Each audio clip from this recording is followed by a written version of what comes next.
ನೋಡ್ತಿರ್ಬೋದು rare view ಅಲ್ಲಿ ಏನು ಅಂತ ಮೇಜರ್ ಚೇಂಜಸ್ ಇಲ್ಲ, ಏನೋ ಸೇಮ್ ಲೋಗೋ ಸೇಮ್ ಟೈರ್, ಏನು ಚೇಂಜಸ್ ಇಲ್ಲ. ನಿಮಗೆ ವೈಫರ್ ಬೇರೆ ಇನ್ಬಿಲ್ಟ್ ಕೊಟ್ಟಿದೆ. ಹಾ ಹೌದಲ್ವಾ, ವೈಪರ್ ಅಲ್ವಾ.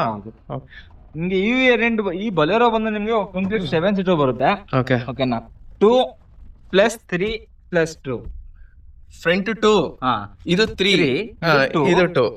ಆಕ್ಚುಲಿ ಓಕೆ, ಇದು ಸ್ಮಾಲ್ ಸೀಟ್ ಬರುತ್ತೆ ಬ್ಯಾಕ್ ಸೈಡ್. ಓಕೆ, ನಾವು ಡಿಕ್ಕಿ ಬೇಕು ಅಂತ ಅಂದ್ರೆ ನಿಮ್ಗೆ ಈ ತರ ಫೋಲ್ಡ್ ಮಾಡ್ಕೊಂಡು ಡಿಕ್ಕಿ ತರನು ಯೂಸ್ ಮಾಡ್ಕೋಬಹುದು ಗಾಡಿನ. ಓಕೆ, ಓಕೆನಾ, example family only 5 members 4 members use ಮಾಡ್ತೀವಿ ಅಂದ್ರೆ, ಲಗೇಜ್ ಜಾಸ್ತಿ ಇತ್ತು ಅಂದ್ರೆ ಈ ತರ ಡಿಕ್ಕಿ ಯೂಸ್ ಮಾಡ್ಕೋಬಹುದು. ಇಲ್ಲ ನಾವು ಕಂಪ್ಲೀಟ್ ಆಗಿ 7 ಮೆಂಬರ್ಸ್ ಇಲ್ಲ 8 ಮೆಂಬರ್ಸ್ ಟ್ರಾವೆಲ್ಸ್ ಮಾಡ್ತೀವಿ ಅಂದ್ರೆ ಇದನ್ನ ನೀವು ಯೂಸ್ ಮಾಡ್ಕೋಬಹುದು ಆರಾಮಾಗಿ.